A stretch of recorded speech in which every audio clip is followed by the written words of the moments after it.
Right now, we are seeing open collusion among the Democratic candidates for president, or I guess among the former Democratic candidates for president. We are seeing collusion. We are seeing them working together to try and defeat Bernie Sanders. Now, this is something that Trump has been saying for weeks, that if given the opportunity, the DNC and establishment Democrats will steal the nomination from Bernie Sanders. Now, obviously, Trump is doing that jokingly. He doesn't really care. He's just trying to stir up the Bernie Sanders supporters. But he's right. If given the opportunity, Bernie Sanders will be denied the nomination again, just like he was in 2016.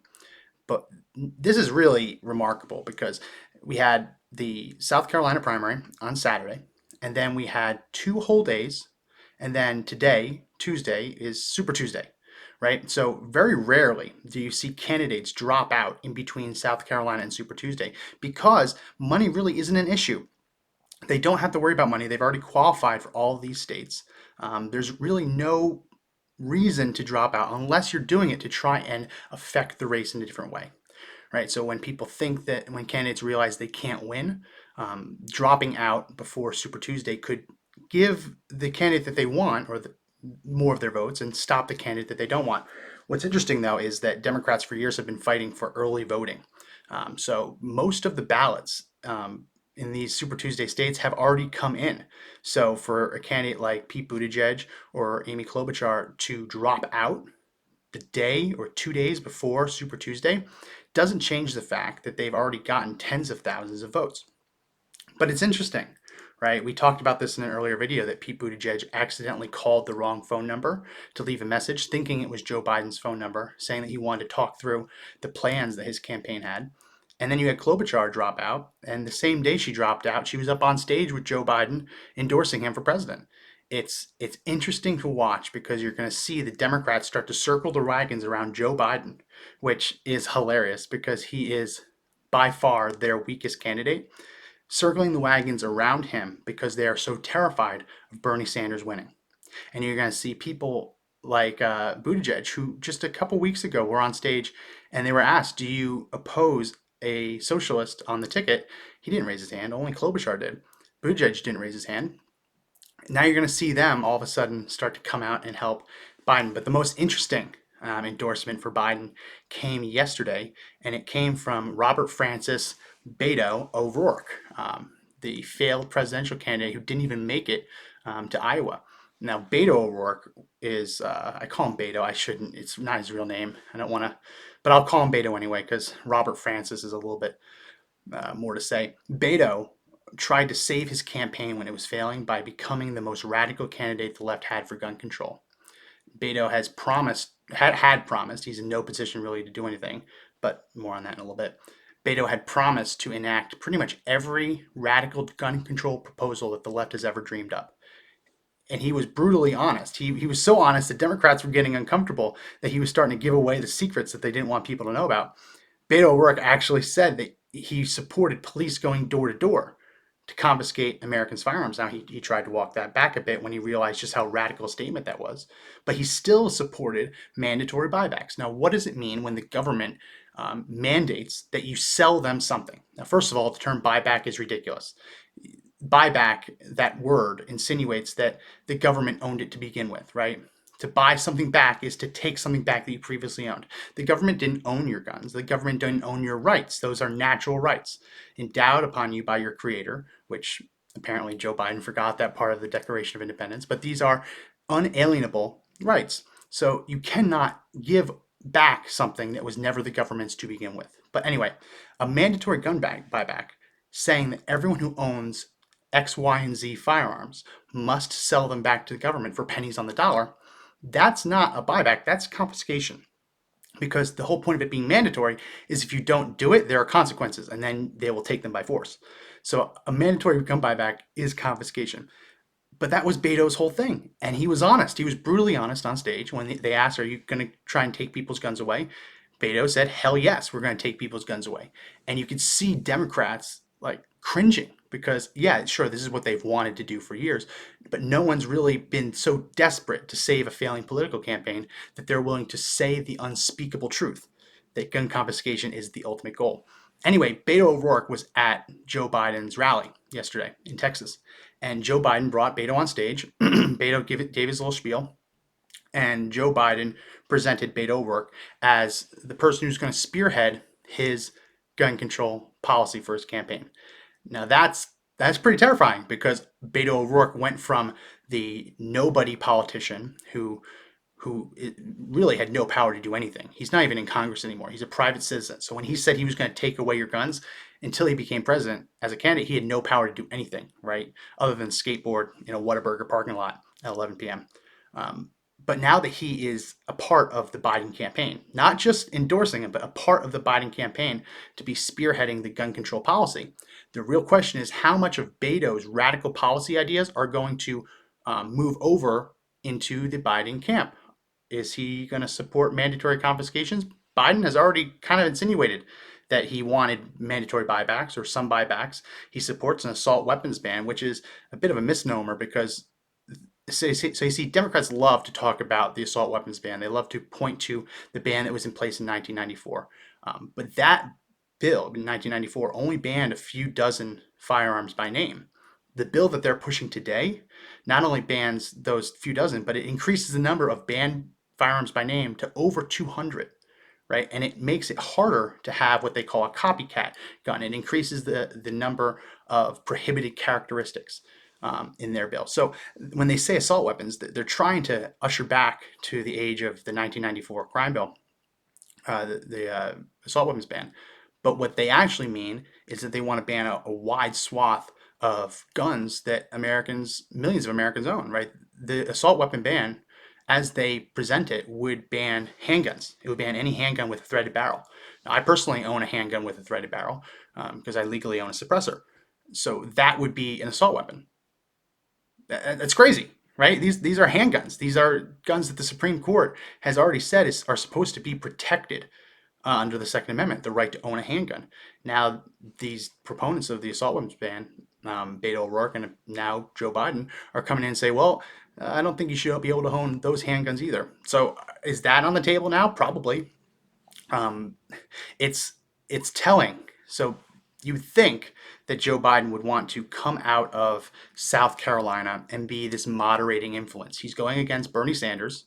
Obviously, Bernie Sanders owns the left. He is not going to be able to out left as Bernie Sanders. It'll never happen. So Biden has to be able to present a progressive view that will get him some of the middle left of the primary voters while also staking out that conservative side to pick up the people who cannot in any circumstance vote for Bernie Sanders, which there are a lot of them out there. People who are saying, Democrats, lifelong Democrats who are saying if Bernie Sanders is the nominee, I will not vote for him. I will not vote at all. Or in some cases, even that they will vote for Trump. So Biden should be trying to stake out that middle right? The centrist kind of position in the party. But you can see that he's doing a really bad job because right after his first victory in South Carolina, right after all of his major, like moderate competitors dropped out of the race and endorsed him, instead of being that unifying, not socialist, not radical candidate, he's bringing Beto O'Rourke on stage and making him in charge of his gun control policy. It's it's a stunning it's a stunning move because I don't really know what Biden's thinking. Obviously, he's not thinking, and that's pretty well settled at this point. But I don't really know what he's thinking because he's not going to win by staking out that leftist position. I mean, Bloomberg is the new gun control candidate. Bloomberg, as he said in the debate, he believes that he owns the biggest gun control groups in the country, which, by the way, his supporters in those groups were shocked to realize that all this time he's been actually, instead of donating to them, using them. But that's a complete aside. Bloomberg is the guy who staked out the gun control lane. So I don't really know what Biden's trying to do because he's not going to go farther than Bernie on this. And Bloomberg isn't going to give up ground on gun control. Bloomberg has spent a fortune propping up these gun control groups. I don't see what Biden is trying to gain. I don't understand what he sees in this because if I was his advisor, which I'm not, honestly, I love this. I hope that he crashes and burns. But if I was his advisor, I would be furious at this because it doesn't make sense. it isn't going to win him Texas. No, he's not going to win Texas by saying that he's going to give Beto O'Rourke a blank slate to help enact gun control. He's not going to win Texas, which is where he made this announcement, and he's not going to get the moderates that he wants, the gun owners who maybe they're part of a union and they voted Democrat all their life. He's not going to get them by doing this. I think it's a stupid move, honestly. But I mean, what's the old saying? Never interrupt your enemy when they're making a mistake. Honestly, keep doing you, Joe Biden. But it is a little bit of a cause for concern because while we can joke about how this is a horrible strategy for Biden to be making, it is scary because Beto O'Rourke has gone from a nobody, a private citizen, used to ran, someone who ran for president and dropped out, unable to influence policy in any way. He's gone from the nobody to now being a part of not the front runner, because I don't think that he's a front runner anymore, but part of one of the leading Democrats running for the presidency, part of his campaign. He's gone from a nobody to now being able to enact policy. Not enact policy, but to be able to craft the policy platform, the planks for the party if Biden ends up winning the nomination. So this is a cause for concern because this move by Biden has resurrected many of Beto O'Rourke's radical gun control proposals. Now, maybe Biden will try to distance himself from the idea of sending police door to door to confiscate your guns. Maybe he's going to try and distance himself from forcing gun owners to either sell back their guns or face prosecution. Maybe he'll distance himself. But until that happens, putting Beto, hell yes, we're going to take the guns away, O'Rourke, in charge of your gun control policy he's not a moderating influence. Let's just put it that way. So it's going to be interesting. I am really interested to see how many more Democrats are going to jump ship. How many more? Because there's not really that many left. Elizabeth Warren, but I see Elizabeth Warren siding with Bernie. But then again, we're forgetting about the media cycles run so quickly. It's so easy to forget. We're forgetting about the fact that Elizabeth Warren truly believes, and maybe because it's true, believes that Bernie Sanders said she couldn't win because she's a woman. So will she support Bernie Sanders? And if she does, what does that make her? Having blown that whole story out of proportion, it makes her a hypocrite. But will she go? Obviously, she's not going to. I mean, maybe, but I see her more in line with Bernie Sanders. There aren't many more Democrats left to fall in line, except for the big one, the big kahuna. You still have Barack Obama, who has not weighed in on this race at all. Now, he says that he is going to wait and see who the nominee is. He doesn't want to inject himself. But the reports are indicating that Barack Obama is very concerned about Bernie Sanders going up against Trump. He does not believe that Sanders can beat him. So the question is, will Barack Obama put his finger on the scale and endorse Joe Biden? And if he truly believes that Bernie Sanders is bad for the country, what does it say at the fact that Biden still hasn't secured his endorsement? There's a lot of drama. There's a lot of drama. And remember, I'm pretty sure that Barack Obama is a superdelegate. Most of the big party officials, party insiders are superdelegates. So if Bernie Sanders doesn't get the nomination on the first ballot at the convention, then yeah, Barack Obama will have to, at the very least, cast a ballot and decide who the nominee should be. But it's going to be interesting. You're going to see them wrangling. You're going to see Democrats trying to coalesce around Biden, who can't even remember the preamble to the Declaration of Independence, which, by the way, we got to talk about that for a second. The fact that Biden got slipped up by the part about saying that all men are created equal and they're endowed by their creator with certain unalienable rights, the fact that that's the part he messed up and said, oh, well, you guys know how it goes, that we're created equal by God and have God-given rights. That's a really important part not to forget. And as we said in a post that we put out on Conservative Daily today, I don't know that because I've memorized the Declaration of Independence, right? The reason that I can just say those words and get them, I think that was a direct quote, but if not, it's a really close paraphrasing. The reason I can do that isn't because I sat there and read it over and over again until I committed it to memory. The reason I remember about the all men are created equal and endowed by their creator with certain unalienable rights. The reason that flows off the tongue is because I believe in it, right? It's really easy to memorize things that you believe in and you agree with.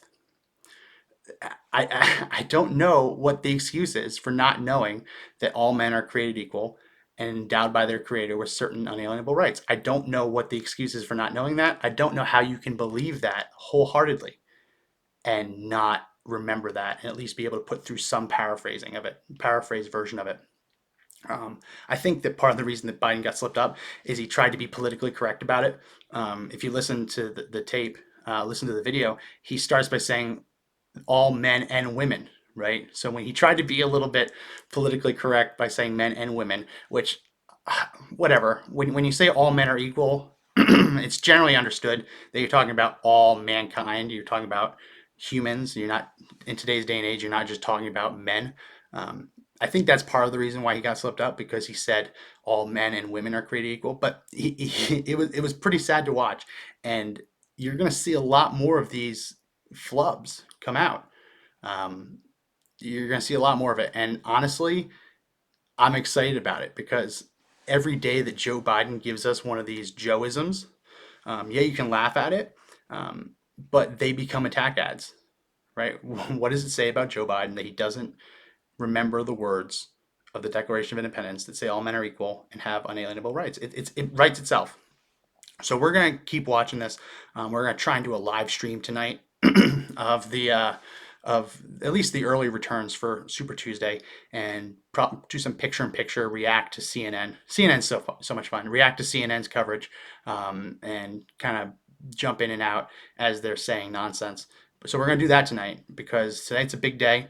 We have a lot of states voting, including Elizabeth Warren's state of Massachusetts, which if she doesn't win that, it's going to be really hard to justify staying in the race, especially if she supports Sanders. But we're going to keep covering this, and we'll post more videos as more things develop.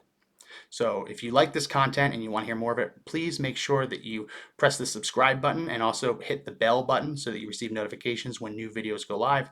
It's silly, but YouTube really values that, and it's going to help us grow this channel and get more eyeballs on these kinds of videos. Thanks.